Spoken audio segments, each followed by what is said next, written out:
Okay, so the first question that we chose was from Style. So it is, do you like Asante's writing style?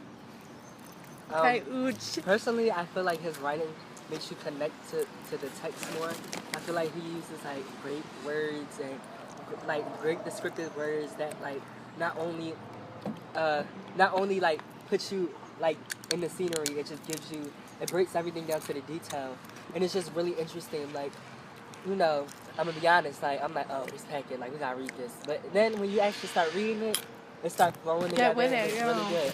Anybody else got something? What about you, Arianna? Yeah, I think his writing really embodies the style of like a Philadelphian youth. I think because he uses that like Philly language, and he says like our like terms like John, and he just talks. He writes like he talks, obviously, and you can tell that he is from Philly from his writing, which I think is really cool. And then when he writes characters, he makes everyone very distinct, and he gives them each a voice, which I like, and some are like less Philly, or some are more Philly, some are like prim and proper, but he makes everyone have their own voice. Okay. I also think it's interesting that he has like in the middle of usually like on each page he has like a verse of like a rap that he like wrote like that has to do with whatever's going on, and then also at the end of every chapter he has like a little mini playlist. He has like 2 songs that have to do with like what just happened in the chapter, which is cool too.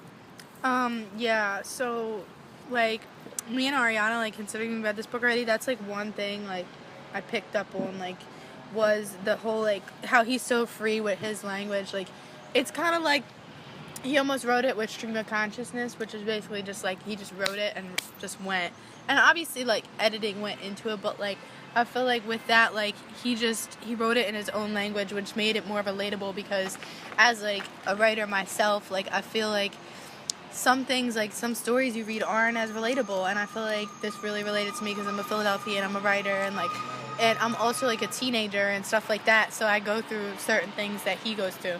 Maybe not the exact thing, but certain things.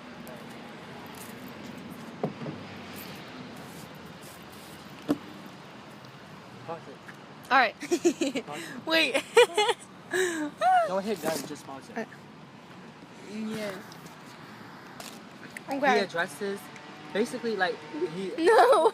Wait, which question? Okay, we're gonna say the question. Yeah, so the question is, in the content now, so it's, to whom does Mallow's mother address her? Mallow's mother addresses herself, but just, like, using, going to, like, her birth name, right? Yeah. And I just thought that was really interesting to add, because it was just, like, you know, it's real, like, different. Like, It shows on, like, sorry, the spelling email. What's the T? So it shows, it shows like, I don't know, it like, stop. Okay. Can you go this? So like, I feel like it's really like interesting, like too. I like totally agree. Like, I think it's like, I don't know, like, not in a lot of like, stop laughing. Not in like a lot of like pieces do you see like mental illness touched on in that way, yeah, and I feel like that's an interesting way to do it, and like it doesn't like necessarily say she's crazy, but like it's a good hinting towards like she has something like wrong with her, and like, you know, she's going through it and dealing with it. And I also think it's interesting how he is writing something like similar to what she did in like, you know, that journal format, and I really like the inclusion of that a lot. Yeah. It's also like the fact that she's writing to the name she had before her and her husband's changed their name is interesting, because it's like she's writing to her past self, and she's still kind of going through similar things in terms of her life as she did in the past, sad. kind of. Like, she's still struggling with the same issues, and since he comes upon her journal, like, right after she attempted to commit suicide, like, he finds out that this has happened, like, multiple times throughout her life, so it's interesting that she's talking to her past self when she's talking about, like, the troubles that she's going It's through. a good inclusion, like, it really is. Yeah. I think it's interesting, just going back to the whole name thing in general. the fact that her and her husband actually changed their names, like, I think that part of the story, that, like, small bit of information is really, it just tells you a lot about them as parents and as people, because they chose to, like, go back to their, kind of find their roots and, like, pick the name that they felt best represented them, and they didn't want to be, like, whitewashed by society, and they chose, like, African native lit names. And so the name Carol that she's writing to is her, I guess, her name before that. And it's just, The Caucasian. it kind of represents who she is now and who she was then. She's kind of, like other people have said, she's writing to her old self. And just another thing, the whole, like, narrative of her letters, it's just so, it's really interesting that the author included them because that's from her private journal. Yeah, and like I couldn't imagine his mother. You know, yeah, I couldn't imagine as like a kid if your mother was going through that and then reading her exact feelings. Mm-hmm. Like that's just so intense and it's crazy. bold. It's bold and it's also it's amazing that he was able to include it because she writes very well, just like him, and it fits so well with his story. So yeah. I think that's like a little like interesting with that. Like honestly, I think that's like a really Wait, good. wait. I think she paused it. Oh. Oh, keep on going. Yeah, no, but I think it's like a really good like I don't know, like I just think that's really unique. I don't like out of like all the types of writing I've read, I don't think I've ever seen something like that. And I think him as an individual writer is a unique writer. He kind of like adapts his own, not adapts, like forms his own style. You know what I'm saying? I really like his like writing style. But back to the first question, but it's just like you get the rawness, like you get what I'm saying. It's like, real. Like you feel, you don't feel like you're in a fairy tale. Especially I think because it's in Philadelphia and we live here and we see what he sees. Especially with the language and the stuff, and Exactly. And I also love like the inclusion of the hip hop, especially the old hip hop, because like I feel like that really has shaped a lot. Like the old hip hop, the lyrics have shaped a lot, Just to touch especially on within that, society. It's just like music has changed.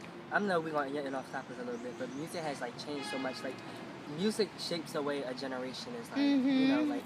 And back then, like their music was so different. It was vulgar. It was bold. And, like and he out was there. a rapper, so And I that's mean, like- this isn't even getting that much off topic. You know, so- so keep on talking about. So it was just like it kind of just shows like it kind of just touches on like your childhood and how you were like brought like if like for us like we just we have these rappers and every like what I'm Like saying. Meek Mill and But like they Lil just Wayne. rap about anything. Really? But back then they rapped about like past experiences And the roots, and like And I also think and not but just rap and music music was at its primes around that time. Like the Right. rap music with the rap genre, Yeah. music was at its prime because you had the whole Tupac and Biggie and all them and just like And Lil all that whole Kim, genre. like, it shaped everything. their Wu-Tang generation, and that's probably why it made him as raw and as like tough. Because I know my dad comes from that generation, Right, and that's the from way my how mom. he acts. Like what I'm saying. Yeah. So it was just like damn, like okay, sorry. It's just like that's how my dad acts. So it's just like to see that right, and it's just like I'm reading like something like something that my dad would like touches go at home, through. basically. Yeah. Something that touches home. And I also think it's interesting because my mom listens to that rap a lot and like has made me like cultured in a sense. And I honestly prefer that rap over today's rap. And I think that's why a lot of like his inclusion of it and his style with it, because I really get a sense of that culture in that rap. And like his writing is like in such like an urban like way. It's real. Like I feel like though one thing I feel like it's good for people especially that aren't from Philadelphia to read this because it's gonna urbanize them. It's gonna give them this like culture that they don't know about. Like a taste of It's gonna give them a taste of like the real Philly, and like I feel like not a lot of people see the real Philly. Like they're only they only paint. see the dark- Liberty Bell. Yeah. It's not They're all not- like glitz and yeah, they glamour don't in see New the- York It's City. just They don't see the heart of it. They don't see the darkness But of Philly. also with the darkness, it comes like like Philly is actually like a really beautiful city too. Totally. Yeah. And Exactly. He writes that a little. Yeah, Parts of that he does. Too. And I don't know, like I was like trying to say earlier, these rappers today, like all they want to do is like over sexualize things, and like they don't even talk about real experiences. I think I can only name one real rapper that can really do that, and I think it's J. Cole. Like, there's And not... Kendrick Lamar, sorry. And Kendrick, oh yes, Kendrick Lamar, yes, there we go, good inclusion. I feel like, but other than that, there a lot of these other rappers, they just rap about anything, and it's like a whole thing of like, where's the realness, where is the culture, and MK, bringing it back to MK, he does a lot of that stuff. He brings the realness, he brings the culture. Alright. And also his like, and this like relates to his like writing style in general. He's like so like honest and unflinching, and I think like lots of people looking back on their childhood wouldn't want to admit like some of the things they thought or some of the things they said, but he's like completely honest. Yeah. And like, even if it doesn't necessarily make you like his character more, like, or I mean, I think, and or like it could make some readers not relate to his character as much. I mean, there are definitely things like it makes him seem more like a real person, because he has like, he's not just one way. He has like a lot of different types of thoughts and a lot of different emotions, and it's like stuff that a lot of writers might not want to like admit or like say that that's how they acted when they were younger. You know? Yeah, and I just like, wait, she said something that interesting. Wait, what did she say? Right.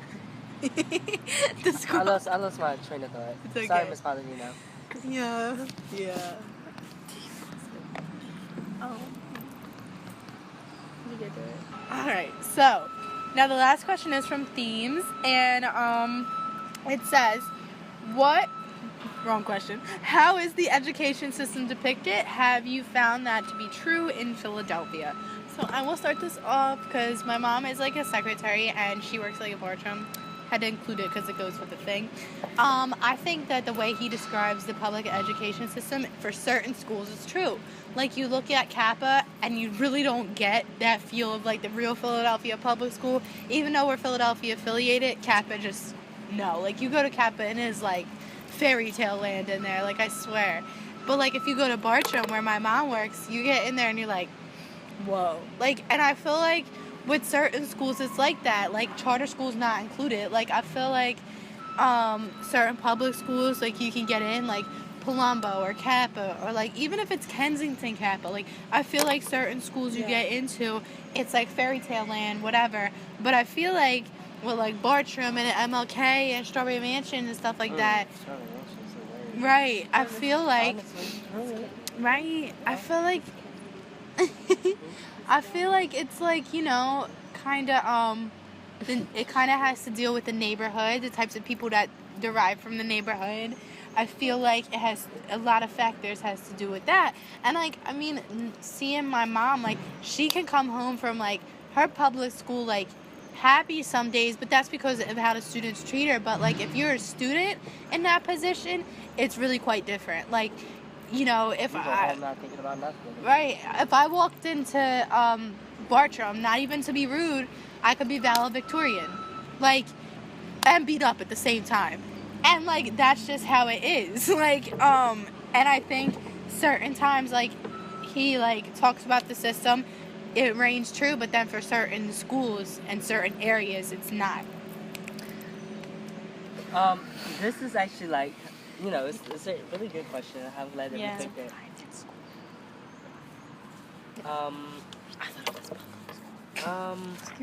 I thought it was public. No, he goes. The actual school that he goes to. Oh, Get into this. the actual school that he goes to is Friends Select, and he describes his experience as being one of the only black kids in his grade, and it's a small school, and he has like some privileges in regards to education, but just. I don't think that. Freshen up on the book. No, I thought we see. I keep getting confused. But he did talk about public schools. No, Yeah. I keep getting confused with Friends. You know the Friends school? Not that one. There's a different Friends. Yeah. I think it's like in Germantown or something. That's private. No. It's some school called Friends. It's not. It's a public school. There's a public school. I could be wrong. Just adding on to that, like I think. Like relating it back to what Krista was saying, like I think what she was describing, those kind of are the real Philadelphia schools. Yes. And because he was privileged, he really didn't get to depict that that much. But he was telling his own story, so I don't blame him, you know. But like, I mean, he doesn't have an experience with that. But I think those are the real Philadelphia schools. Even our school, like, we have it harder than that school, than Friends Select does.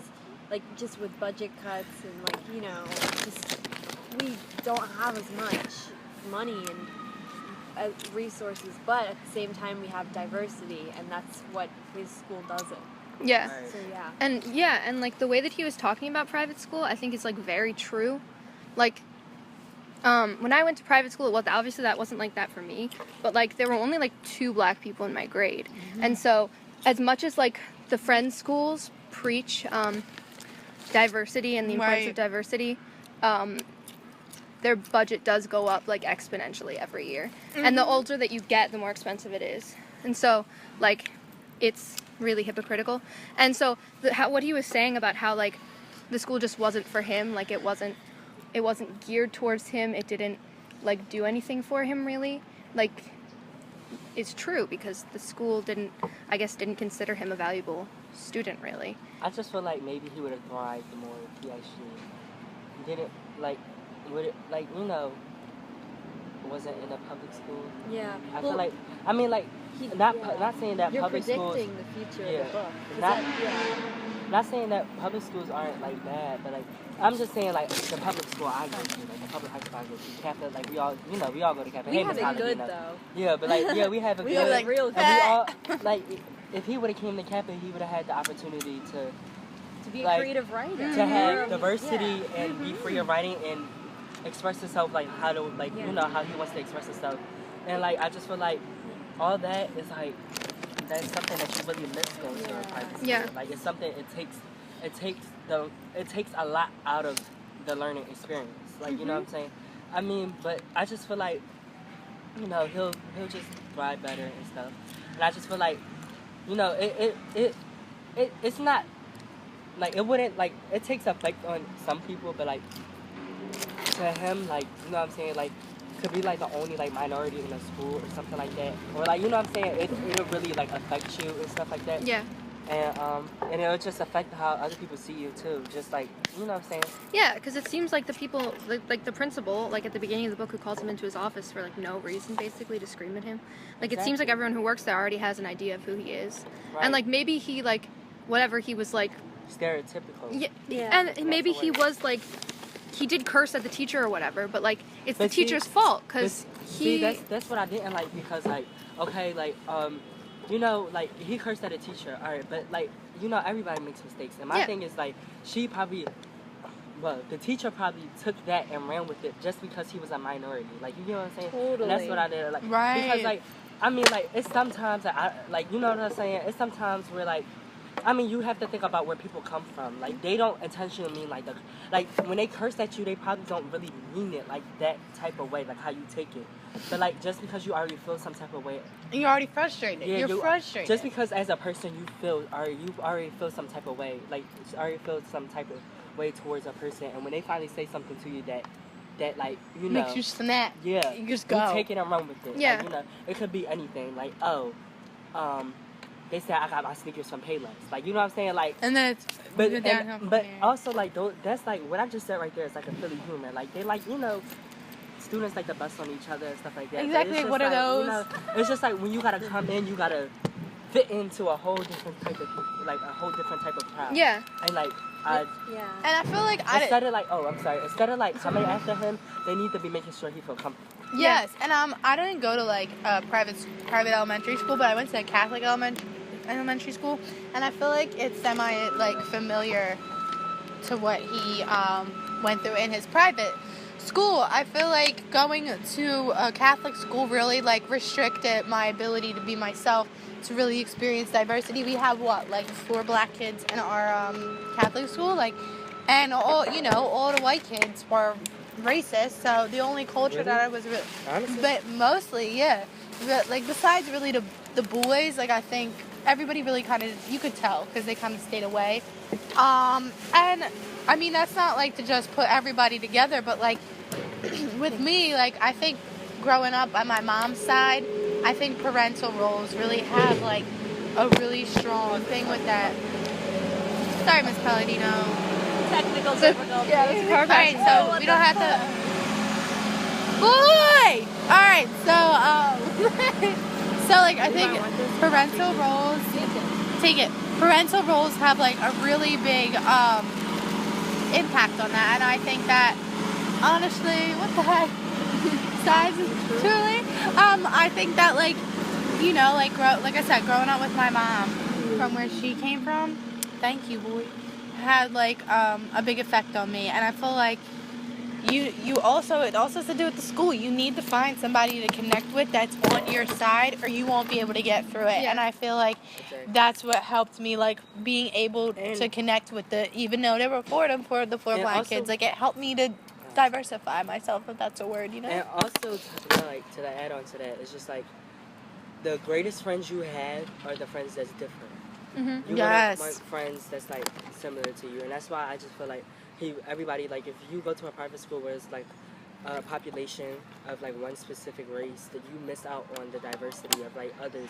Where like you can make like a great friend that's totally different that you would never think. Like, you know what I'm saying? Yeah. Like Kappa, like Exactly. That's why you have Oh a my whole mix gosh. of different.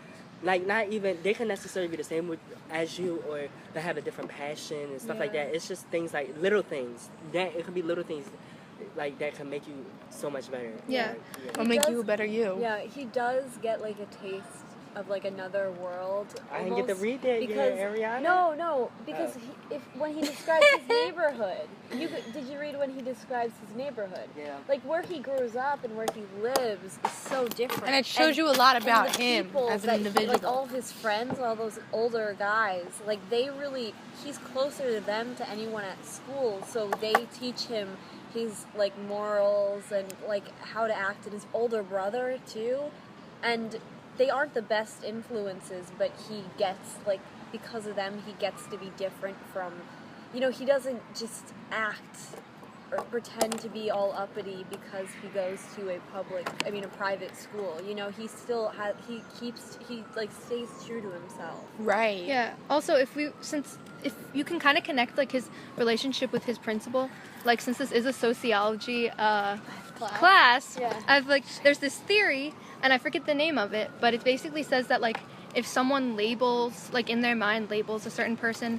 as like deviant, then that person will internalize it and act as if they are. So it's basically like a self-fulfilling prophecy type of thing. So it's like, and then there's also like the Thomas theorem, which is like if you believe something to be true, then you will act as though it is and have and the consequences will be real. So it's like his teacher or his principal is labeling him as being like a bad kid and being deviant, and in turn he kind of like proves that to his teacher by like cursing him out or whatever, and then ends up thinking that could end up internalizing that, but it's just not true. It's just the stigma that's like surrounding him basically. Yeah. So yeah. So that's it. All right. We did good, y'all. Good job. Great meeting, guys. Honestly, truly. I caught